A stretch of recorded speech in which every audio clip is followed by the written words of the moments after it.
Es wird Zeit, über die wohl verwegenste Kampfmission der amerikanischen Fluggeschichte zu sprechen. Und nein, wir sprechen heute nicht über einen Arzt, der mit Tieren sprechen kann.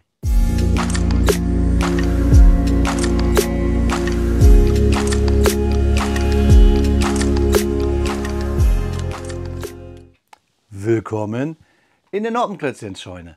Mein Name ist Blockstar und Freunde, heute wird es richtig schön geschichtlich. Nicht nur, dass wir ein Kobi-Set haben, das 5 Jahre alt ist, nein, wir sprechen auch über eine berühmte Geschichte, den besagten Doolittle Raid, den Angriff von Bombern, von Flugzeugträgern, namentlich der USS Hornet 1942 auf die Hauptstadt Japans, nämlich Tokio. Alles mit solchen Bombern, deswegen passt hier ganz gut das Kobi-Set 5713, die North American B-25B Mitchell. Und der dafür verantwortlich ist, nämlich Lieutenant Colonel James Doolittle, den haben wir auch als Minifigur in diesem Set. Also eine ganze Menge, was wir zu erkunden und zu erforschen haben. Nicht nur dieses alte Kobi-Set, sondern auch die Geschichte mit diesen Flugzeugen von Flugzeugträgern auf Tokio, dem berühmten Doolittle Raid.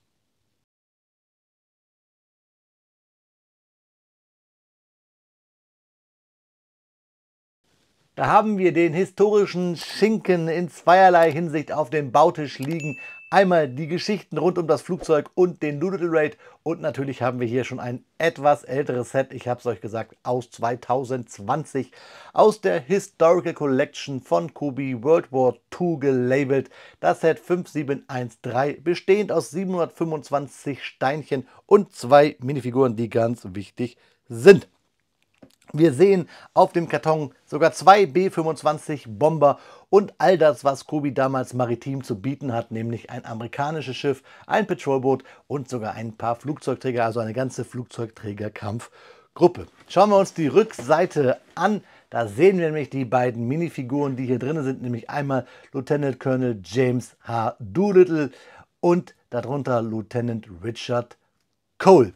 Ein Originalfoto kommt selten allein, denn wir haben 3, nämlich auch die Doolittle-Kampfgruppe hier auf dem Trägerdeck. Wir sehen, dass wir die Bombenklappe aufmachen können. Wir haben hier die Querruder, die wir bewegen können, sowie das Höhenruder und das Fahrwerk können wir ein- und ausfahren. Fakten bekommt ihr gleich. Und jetzt wollen wir mal schauen, ob dieses Flugzeug nicht nur von einem Flugzeugträger starten konnte, sondern nein, ob dieser Karton hier auch bei mir fliegen kann, denn wir wollen ja wissen, was sich im Karton verbirgt. Ja, Freunde, da liegen 5 Jahre Klemmbaustein-Geschichte auf meinem Bautisch in Form von einer Tüte 2, einer Tüte 1 und einer Tüte 3 sowie einer Anleitung, die mit Klammern zusammengehalten wird und in diesen schönen Blau daherkommt. Bevor wir jetzt loslegen, muss ich einmal Danke sagen beim lieben Ruhrpott Markus, der mir dieses Set vor geraumer Zeit geschenkt hat. Vielen lieben Dank dafür. Als Dankeschön verlinke ich mal seinen Rebrickable-Account unten in der Videobeschreibung. Schaut mal vorbei, denn der liebe Markus ist ein richtig cooler Designer. Das blaue Blockstar-Logo aus Klemmbaustein, was ihr auf meinem Schrank seht, hat er mal gebaut und mir auch geschenkt. Und wer kennt sie nicht, die legendäre Enterprise, die es bei der Klemme gab. Schaut also einfach mal als Dankeschön unten in die Videobeschreibung. Wir schauen jetzt in die Anleitung, ganz wichtig, wir haben hier ein offizielles Lizenzprodukt von Boeing. Das habe ich euch nicht gezeigt. Auf dem Karton haben wir einen Boeing-Lizenzaufkleber. Und auch noch wichtig beim Flugzeug immer ist die Größe. Was brauchen wir an Platz im Regal? Wir brauchen eine Spannweite, die wir uns ausmessen müssen im Regal von 51,5 cm, einer Länge von 42 cm und einer Höhe von 12 cm. Das kalkuliert bitte ein, wenn ihr Platz im Regal braucht. Die Anleitung hat natürlich durch die 5 Jahre im Karton etwas gelitten. Altersempfehlung ab 8 Jahren. Und was ganz schön ist, wir haben hier, und denkt dran, es ist 5 Jahre alt das Set, Kobi hat eine gewisse Evolution hinter sich, schon keine Aufkleber. Das finde ich ganz cool. Wir sehen viel Grün hier in den Tüten und die Figuren sind auch schon hier am Durchschimmern, sowie die Propeller. Ich freue mich auf dieses Set. Schauen wir uns die Anleitung an. Fängt schön geradlinig an.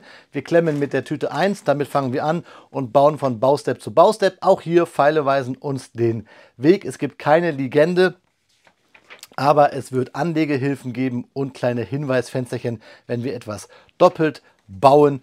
Und wie gesagt, wir bauen uns von Tüte 1, 2 zu Tüte 3 durch und sind dann am Ende fertig mit dem Baustep 105, wenn wir den Typenschildständer mit dem Typenschild zusammenbauen, mit den Hinge-Elementen. Das Flugzeug selber fertig ist im Baustep 104. Auf den letzten Seiten auch damals schon eine Teileübersicht, welche Steine verbaut sind. Und das Gute ist ja, Kubi hat da einen sehr guten Ersatzteilservice. Sollte euch auch bei so einem alten Set ein Stein fehlen, könnt ihr es auch hier auf der Kubi-Webseite unter den Text Service monieren. Und ganz schön sind bei alten Sets immer die Werbehinweise auf Sets aus längst vergangenen Tagen. Einige davon habe ich gebaut. Schaut gerne mal hier oben auf dem i auf meiner Kubi-Playlist nach. Da könnt ihr ein paar alte Sets euch mal reinziehen. Vor allen Dingen die Fakten dabei. Und hier seht ihr auch nochmal diesen Sticker Official License von Boeing. Ja, Freunde, heute ist ja nicht nur das Klemmen hier im Vordergrund, sondern auch die Geschichte. Deswegen wünsche ich euch viel Spaß beim Lauschen der Geschichte und mir beim Klemmen, liebe Freunde.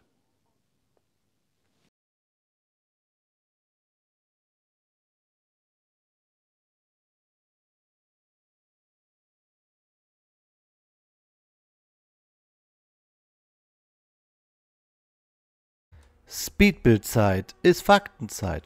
Heute begeben wir uns auf eine ganz besondere Reise in die Geschichte des Zweiten Weltkriegs.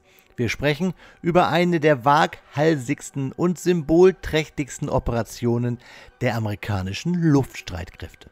Ein Unternehmen, das unter strengster Geheimhaltung vorbereitet wurde, militärisch ein hohes Risiko darstellte und dennoch als moralischer Wendepunkt in der frühen Phase des Pazifikkrieges gilt. Die Rede ist vom Doolittle Raid, benannt nach seinem Kommandeur, den legendären Lieutenant Colonel James Jimmy Doolittle. Der Tag des Angriffs war der 18. April 1942. Nur etwas mehr als 4 Monate nach dem verheerenden Überraschungsangriff Japans auf den amerikanischen Marinestützpunkt Pearl Harbor am 17. Dezember 1941. Die Vereinigten Staaten waren tief getroffen, militärisch herausgefordert und gesellschaftlich erschüttert. Doch statt sich zurückzuziehen, plante das US-Militär eine spektakuläre Gegenaktion, ein direkter Schlag auf das japanische Mutterland. Die Idee war revolutionär.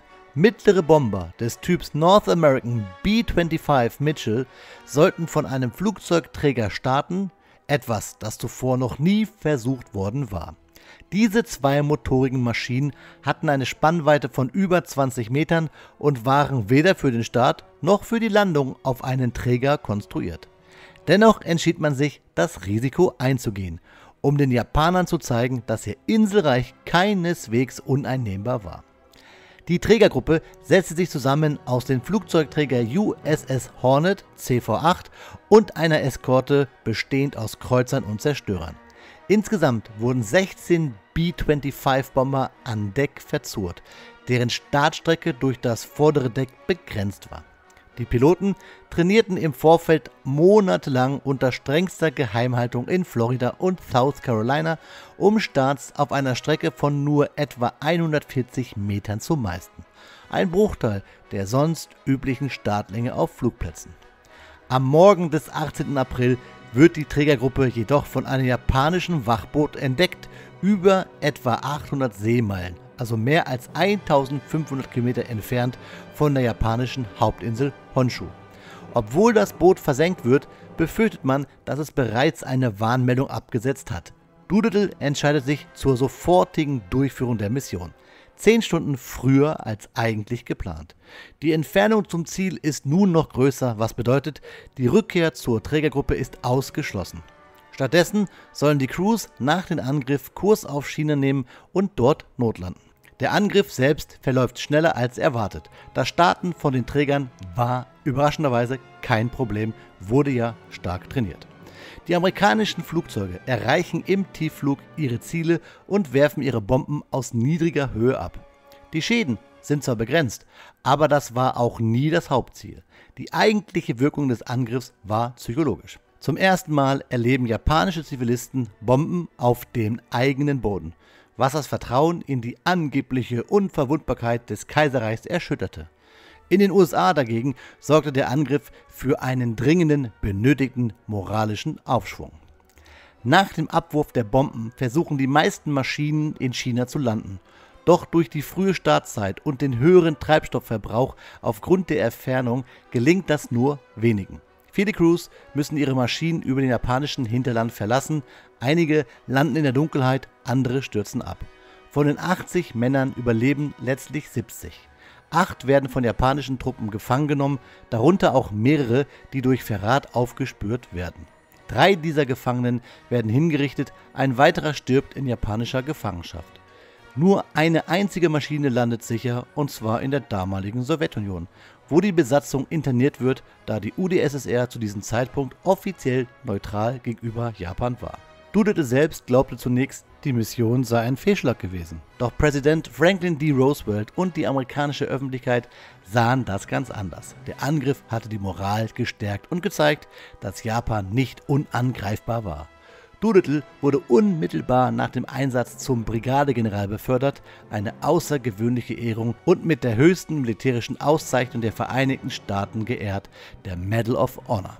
Der Doolittle Raid hatte noch eine weitere Folge. Er führte zur Verlegung japanischer Truppen zurück zur Heimatverteidigung und er war einer der Auslöser für die Schlacht von Midway im Juni 1942. Diese Schlacht entwickelte sich zum strategischen Wendepunkt im Pazifikkrieg.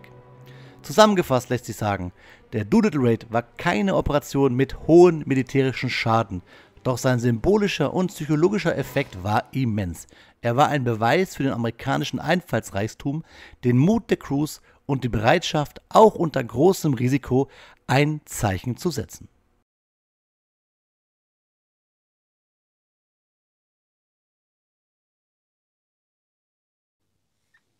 Nach 2 Stunden und 10 Minuten Bauzeit steht sie da, unsere B-25, um genau zu sein, die North American B-25B Mitchell aus der Historical Collection aus 2020. Das Set 5713, natürlich von Kobi im Maßstab. Ja, und Freunde, da musste ich rechnen. Es müsste fast genau der Maßstab 1:40 sein.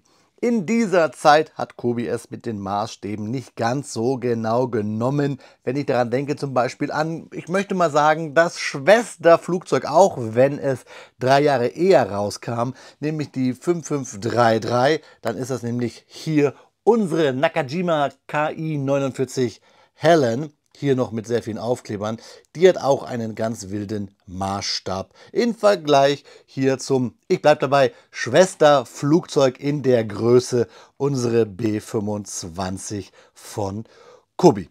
Ich bin in dieses Flugzeug absolut verliebt. Natürlich kann ich euch hier historische Fakten wieder bieten, die ich unbedingt mal durchleuchten wollte, nämlich den berühmten Doolittle Raid. Wir sprechen gleich noch bei der Fotoshow, die am Anschluss hier nach diesem Part kommt, natürlich etwas genauer über die B-25 und wir können mal wieder so ein bisschen eine kleine Zeitreise zurück machen in die Geschichte von Kobi von vor 5 Jahren, Stand 2025. Und alleine, wenn wir uns den Karton angucken, dass wir da Schlachtschiffe haben, da haben wir die Enterprise von Kobi sogar 2-mal. Klar, die Hornet, das passt ja auch. Und natürlich das alte Logo der World War II Serie, die es damals von Kobi gab, die ja so reingeschlottet ist in diese Historical Collection. 725 Steinchen, 2 Minifiguren, die auch hier ein absolutes Highlight sind. Fangen wir mit den Steinchen an. Wir haben ein paar Steinchen über Seaclaims, die Schwäche von Kobi, teilweise bis heute fast überall, wo es Sets gibt mit Seaclaims, gibt es Steine extra dazu. Oft bei Türen, bei den 1:35ern, historischen Oldtimern oder wie hier bei den Flugzeugen. Und damals waren sie oft noch schwächer. Da gab es ab und zu mal, ja, Stressmarken nennt man ja diese weißen Verformungen an eben dieser Seaclaim. Die Anleitung lässt sich richtig gut bauen. Ich bin ja bis heute, beziehungsweise nicht bauen, es lässt sich mit dieser Anleitung gut bauen, es lässt sich gut lesen. Ich bin bis heute Fan dieser alten Anleitung. Hat vielleicht auch damit etwas zu tun, dass ich mit diesen Anleitungen von Kubica sozialisiert wurde und ganz krass natürlich schon vor 5 Jahren hier keinen einzigen Aufkleber. Fakten sind hier mit drauf und bautechnisch, ja, was soll ich sagen? Massive Flügel wurden hier gebaut, ohne große Formteile, natürlich damals auch schon, aber ihr seht es hier schon, Plate auf Plate auf Plate auf Plate, also richtig toll, richtig cool, richtig massive Flügel, die auch ein bisschen die Robustheit dieses Flugzeuges aufnehmen. Also es lässt sich wirklich super klemmen und dann hier mit C-Clamps bzw. mit Brackets diese C-förmigen Slopes, diese großen, so wollte ich es eigentlich sagen, draufgeklatscht und wir bekommen den Rumpf. Hier haben wir überall Noppen auf diesem Formteil, bauen sogar ein kleines bisschen hier ein Cockpit. Also es lässt sich wirklich super gut wegklemmen. Es hat einige Schwächen, die zeige ich euch gleich, aber vom Bauen her hat dieses Flugzeug Spaß gemacht. Im Netz findet man so Bauzeiten von 2 bis 3,5 Stunden. Wie gesagt, ich habe 2 Stunden und 10 Minuten gebraucht. Schauen wir uns einmal das Wichtigste an, vielleicht im Vorfeld das Schild hier bedruckt, North American B-25B Mitchell und das Hoheitszeichen der Vereinigten Staaten von Amerika, beziehungsweise eine abgewandelte Version. Wir haben ja hier auf unserer B-25 die gedruckten, und das feiere ich total, alten Hoheitsabzeichen aus 2000, Quatsch, aus 2000, das nicht, 2025 steht es hier, aus 1942, so wollte ich sagen. Und das alles, wie gesagt, drucke über mehrere Steine hinweg und die sehen richtig gut aus. Richtig gut aus sehen auch die Figuren für die damalige Zeit. Fangen wir mal mit dem Chef an, mit unseren Herrn Doolittle. Hier schön auf dem Revers auf der Jacke, erstmal schön hier mit Krawatte, aber auch das Zeichen hier, ups, des 34. Bomber Squadrons, das hier den Angriff, den Doolittle Raid ausgeführt hat. Schöne Gesichtszüge, eine kleine Knollennase und durchgehende Augenbrauen, das finde ich ziemlich lustig. Dann typisch Kubi für die damalige Zeit, bedruckte Schuhe. Auch hier unten sieht man das so ein bisschen, ja, die haben schon ein bisschen gelitten, aber 2 tolle Figuren. Lustig hier wirklich die fast durchgehenden Augenbrauen. Rückseite nicht bedruckt. Dann sein Kompagnon Lieutenant Richard Cole. Hier auch mit Abzeichen auf der Brust. Schaut auch fröhlich drein. Und das gleiche hier auch. Etwas andere Jacke, aber auch eine Krawatte in schwarz. Und unten auch die Schuhe so halb lackiert. Möchte ich mal sagen, da sieht man auch so ein bisschen Riss in der Farbe hier auf den Schuhen. Aber hey, die Figürchen sind doch etwas älter, sind aber Highlight. Richtig cool ist auch, dass wir die Figuren in das Flugzeug reinstecken können. Und eigentlich haben wir sogar 3 Figuren, beziehungsweise, naja, einen Figurenkopf noch hier drin. Und wir sehen schon hier ein bisschen die Schwäche des Sets, sind diese Klarsichtteile, die teilweise etwas gelb geworden sind. Es kann gut sein, dass sich einfach jetzt hier im Karton in der Zeit die Steine verfärbt haben oder dass sie generell so sind. Bei älteren Lego-Steinen sieht man das ja auch manchmal, dass dieses Trans-Clear, sondern Trans-Pipi-Gelb sich verwandelt. Ihr könnt ja mal schreiben in den Kommentaren bei euch, ob das bei euch auch so war. Wobei das Karton schön verschlossen war, gut gelagert. Ich gehe davon aus, dass die von Anfang an so waren, aber schreibt es mir mal gerne in die Kommentare. Lasst uns da mal austauschen, denn Community ist stark, so stark wie ein Bomberschwarm. Und sei es der 42 gen Tokyo von Flugzeugträgern geflogen ist. Es ist relativ schwer und schwer ist auch ein Stichwort. Ich packe mal die Anleitung weg, dann kann man es nämlich besser sehen. So, zack. Das Flugzeug hat einen lustigen Schwerpunkt. Man muss mich nur so ein bisschen hier ditchen. Und es kippt um. Also man muss echt aufpassen, wo man es hinstellt. Man kann da nicht großartig mit rumspielen. Schon mehr als mit anderen Kubi-Flugzeugen, weil es wirklich robust ist. Aber es kippt sehr leicht nach hinten. Also bei Plastikmodellbauten würde man jetzt vorne wahrscheinlich so 10 oder 20 Cent reinpacken oder ein Bleigewicht, damit es nicht umkippt. Aber es fährt schon ganz gut. Ja, man muss halt aufpassen. Trotzdem wollte ich euch das gesagt haben. Ganz cool, richtig massive Querruder hier auf Hinge-Elementen. Wir haben hier einen Drehturm. Das ist ja eigentlich auch hier das berühmte Gunship, eigentlich die B-25. Ja, sogar mit Kanone gab es sie vorne in verschiedenen Versionen. Heute fliegt sogar eine bei Red Bull in ganz, ganz metallic. Also richtig klasse. Hinten hier auch der Abwehrstand, auch leicht Transclear-mäßig so gelb angelaufen. Und da haben wir tolle Drucker in Formteil und hier auch nochmal, ich möchte es einfach betonen, wie toll es aussieht. Und hier auch so Kleinigkeiten, was die Drucker angeht. Propeller lassen sich gut drehen. Hier auch nochmal die Drucke auf den Tragflächen oder Eindruck da. Auch wieder die massive Bauweise. Hier sogar quasi Positionsleuchte oder war es eine Tankanzeige? Ich denke mal eher eine Positionsleuchte. Richtig cool mit diesem Transblue-Stein angedeutet. Hier haben wir den halben Kopf, den ich euch gesagt habe. Und ich nehme jetzt mal hier dieses Formteil ab. Dieses durchsichtige halt. Ich muss erstmal hier die Kappe abnehmen. Da sehen wir es, dass es leicht gelblich wirkt. Es auf der Kamera jetzt nicht so wie in echt. Es wirkt wirklich etwas gelblicher. Und dann hier unsere Haube hier vorne wirkt auch etwas gelblicher. Was schade ist, es war damals einfach so, dass Kobi diese Streben nicht gedruckt hat, obwohl sie hier oben gedruckt haben. Bei den späteren Flugzeugen, den aktuellen großen Bombern, haben wir ja teilweise bedruckte Streben und bei den Jägern sowieso. Hier sieht man vielleicht auch ganz gut auf diesen Brackets, bauliches Umkehrsteinchen, dass es etwas gelber ist. Hier ist der Kopf, den wir einfach so draufpacken und somit hier wirklich den Bombenschützen bzw. Bordschützen mit simulieren. Dann haben wir hier auch eine Haube, haben sogar auch da Steuerräder. Da die Steuerräder und können da auch die Figuren reinpacken. Die passen da auch rein. Das mache ich jetzt mal so. Bitte nicht judgen, wer jetzt auf welcher Seite sitzt. Ich will es euch einfach nur zeigen. Wir kriegen sie auch rein. Das machen wir jetzt mal so. Ups, das rutscht es mir aus der Hand. Das Formteilchen. So, wir kriegen sie rein. Zack. Dann machen wir hier so und so und fertig haben wir unsere, naja, sagen wir mal 2,5 Mann oder 2,1 Mann starke Besatzung. Toll hier die Drucke, ich habe es euch gesagt, das wollte ich euch zeigen. Auch nochmal hier Danger. Propeller, sieht man ja auch, wie nah sie dran sind. Hier ein angedrucktes Fenster, das finde ich eigentlich nicht so cool. Aber sonst wirklich massiv, wirklich sehr massiv gebaut. Sieht man auch, wenn man von unten sich das Flugzeug anguckt, wirklich hier massive Flügel durch die Plates. Cool, dass wir da schon bedruckte Halbfliesen haben, diese dünnen Fliesen mit den US-Army-Zeichen hier. Man sieht es ja, weil damals hieß hier auch die US Air Force nicht US Air Force, sondern US Army Air Force. Ganz wichtig. Wir können natürlich das Fahrwerk einklappen. Hier ein bisschen ist doof, dass man hier so ein bisschen durchgucken kann. Aber hey, war damals so. Also wir können das Hauptfahrwerk einklappen und wir können auch natürlich hier vorne das Bugfahrwerk einklappen. Ganz cool ist aber, dass wir einen richtigen Bombenschacht haben mit diesen Bomben, die wir hier an diese C-Clamps dran packen können. Und wir haben sogar so einen kleinen Riegel zum Verschließen. Ich kann hier die Klappen zumachen und dann hier den Riegel zumachen.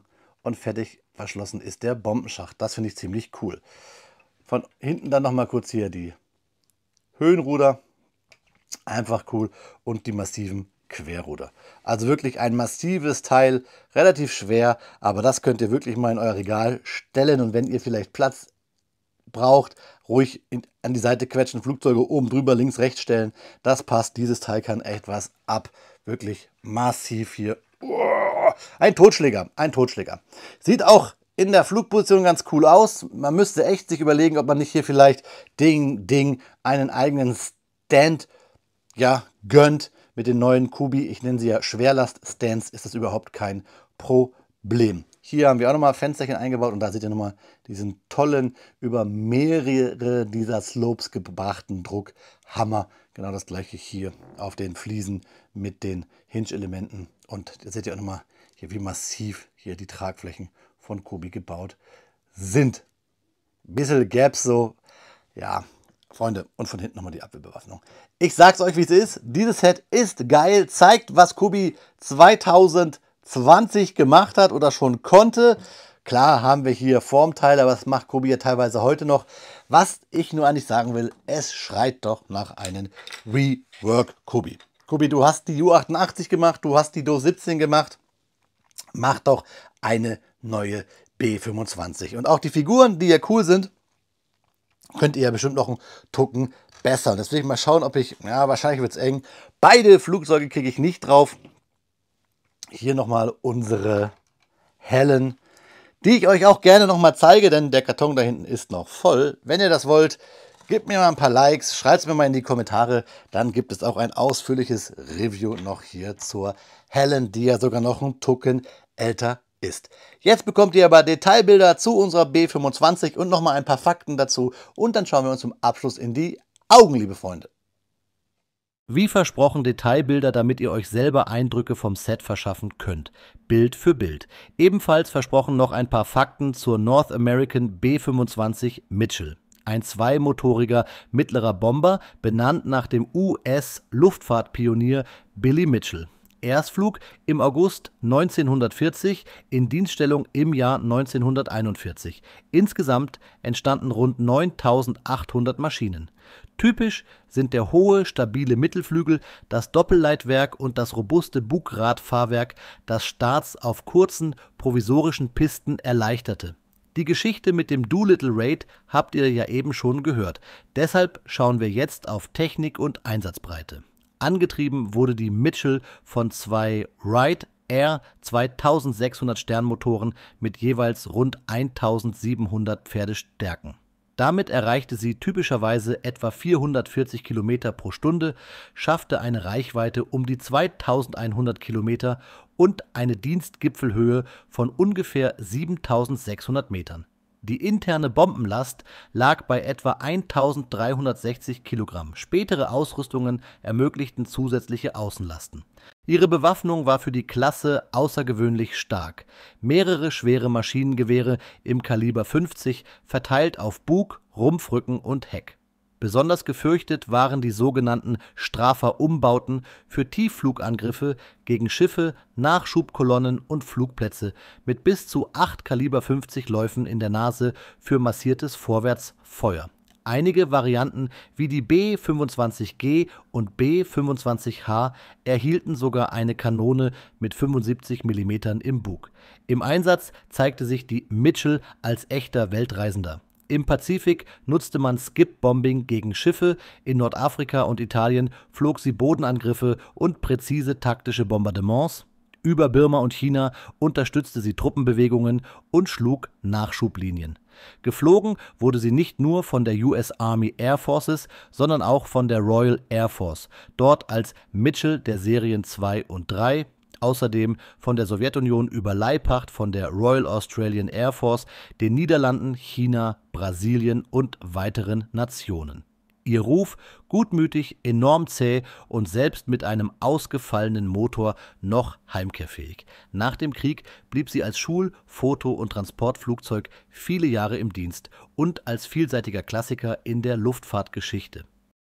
Ja, Freunde, da ist das Video schneller zu Ende, als es mir eigentlich lieb ist. Denn dieses Set, die 5713 aus 2020, ist das perfekte Set für diesen Kanal. Eine tolle Geschichte durch den Doolittle Raid und der B25 und dann sogar noch ein 5 Jahre altes Set von Cobie. So konnte ich euch ein bisschen über diese Vergangenheit ein bisschen was mit transportieren. Denn ein Geschichtstransportierer bin ich ja irgendwie schon. Hier haben wir einen Bombentransportierer, aber auch einen Geschichtstransportierer durch die Geschichte und ein bisschen Vergangenheit von Cobie aus 2020. Und das heißt ja eigentlich, Mensch Cobie, du könntest mal wieder so ein Set herausbringen. Vielleicht im richtigen Maßstab, nicht 1:40, sondern 1:32. Das sind ja nur ein paar Zentimeter mehr, ein paar Steinchen mehr. Cobie, du hast ja eh schon Sets rausgebracht mit viel, viel mehr Steinchen. Eine überarbeitete Version der B25 würde ich mir definitiv kaufen, selbst wenn sie Silber wäre und Red Bull draufstehen würde. Und dann, ja, ganz am wichtigsten eigentlich, das Flugzeug hat mir der liebe Markus ja zur Verfügung gestellt. Schreibt es mir bitte in die Kommentare, wie dankbar wir eigentlich solchen Leuten wie dem Markus sind, dass wir solche Sets dann hier in unsere Sammlung stellen können, beziehungsweise ich euch präsentieren kann. Markus, ich hoffe vom ganzen Herzen, ganz besonders, dass dir dieses Review gefällt. Schreibt es mir bitte in die Kommentare und besucht bitte Markus Minimum bei Rebrickable. Ja, Freunde. Das war's. Ein tolles Set, eine tolle Geschichte, eine tolle Community.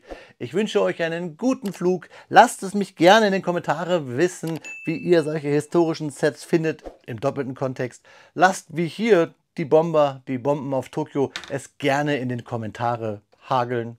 Also Kommentarhagel statt Bombenhagel, wie ihr diesen Kanal findet, wie ihr das Review findet und auch vielleicht gerne, was ich anders oder besser machen könnte.